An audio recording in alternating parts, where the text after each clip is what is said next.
러시아가 우크라이나를 침공했습니다. 푸틴 대통령이 특별 군사작전 선포, 누구든 러시아를 막으려 한다면 한 번도 본 적 없는 결과로 이어질 것이라 경고했습니다.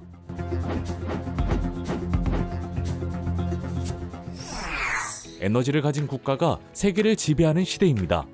안전하고 경제적인 에너지를 확보하는 국가만이 생존할 수 있습니다.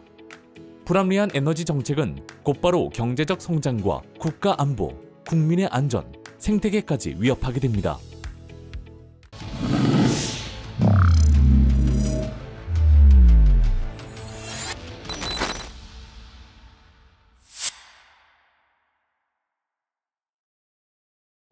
그동안 석유 가격의 급격한 변동과 공급 위기를 겪으면서 에너지의 안정적인 공급과 가격 안정성이 중요하다는 것을 경험했습니다. 또한 수요와 공급의 변화에 따라 특정 에너지의 시장 가격이 몇 배씩이나 변화할 수 있다는 것도 경험했습니다. 러시아의 우크라이나 침공 같은 국제 정치적 상황에 따라 에너지 공급의 질서가 완전히 무너질 수도 있다는 것도 확인했습니다.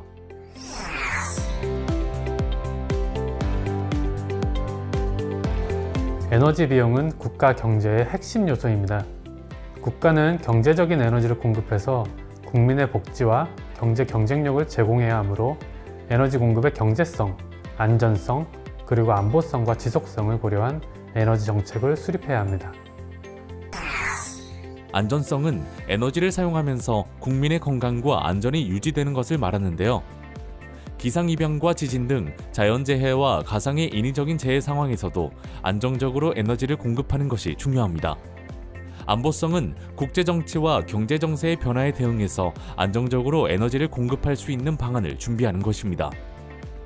지속성은 지구온난화에 대응해서 국제적인 협력 아래 진행 중인 탄소 중립, 온실가스 감축 의무를 이행하는 것입니다.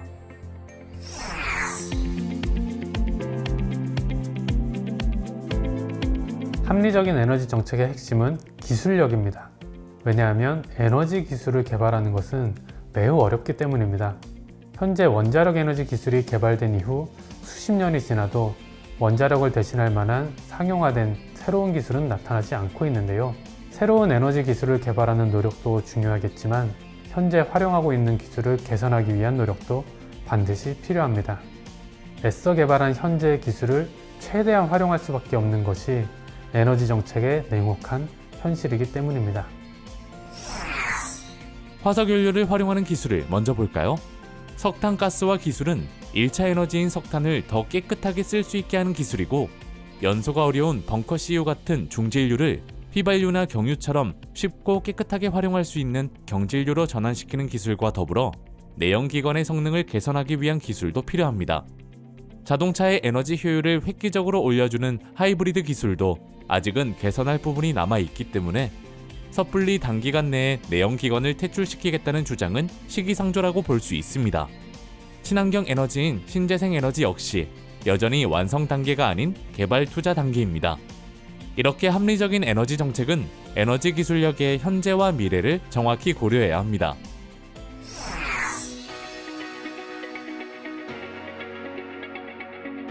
에너지 안보는 20세기 초 새로운 연료, 석유를 안정적으로 확보하기 위해 도입된 개념인데요. 1차 세계대전은 영국이 석유를 안정적으로 확보해서 승리한 것으로 평가되고, 제2차 세계대전에서도 독일, 영국 등 당사국들은 전쟁의 원동력인 석유를 최우선적으로 확보하려고 했습니다. 일본의 진주만 기습도 에너지 전쟁이라는 걸 아십니까? 석유를 수입에 의존했던 일본이 미국의 석유 금수 조치에 대응하려고 미국과의 전쟁을 시작했던 것이죠. 이런 역사적인 사건만 보더라도 에너지의 확보가 국가의 생존과 직결되어 있다는 것을 알 수 있습니다. 그리고 경제적인 에너지의 확보가 국가의 산업 경쟁력을 좌우하기도 합니다. 국가 안보 역시 군사력 위주의 전통적인 안보를 넘어서 이제는 경제적인 안보와 에너지 안보의 중요성이 점차 커지고 있습니다. 자유무역 상황에서는 식량과 에너지, 금융의 교류가 자유롭지만 국제정치 상황에 따라 국제교역이 제한되는 사태는 언제든 발생할 수 있습니다. 지난 2월, 러시아가 우크라이나를 침공한 이후 세계적으로 물가 상승폭이 확대되고 경기도 크게 둔화되고 있습니다.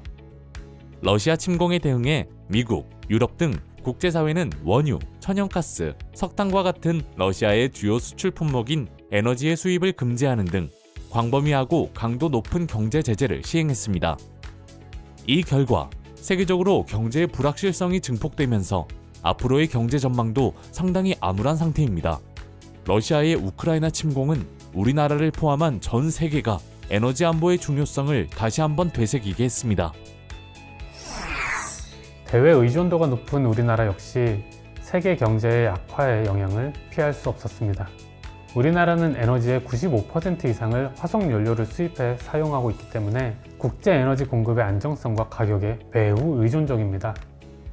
그래서 에너지 경제성과 안보성이 매우 낮은 상태입니다. 급변하는 국제 시장에 늘 대비하고 국내에서 생산하여 공급할 수 있는 에너지 양을 가능한 증가시키는 것도 필요한 정책입니다. 합리적인 에너지 정책과 함께 또 중요한 개념이 하나 있는데요. 사용할 수 있는 에너지를 다양하게 활용하는 방법입니다.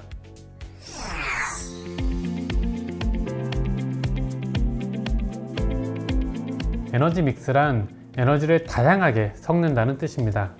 하나의 에너지원만으로는 충당하기 어려울 만큼 에너지 사용량이 굉장히 많아지면서 다양한 에너지원을 활용하여 에너지 수요에 효율적으로 대응한다는 의미가 있습니다.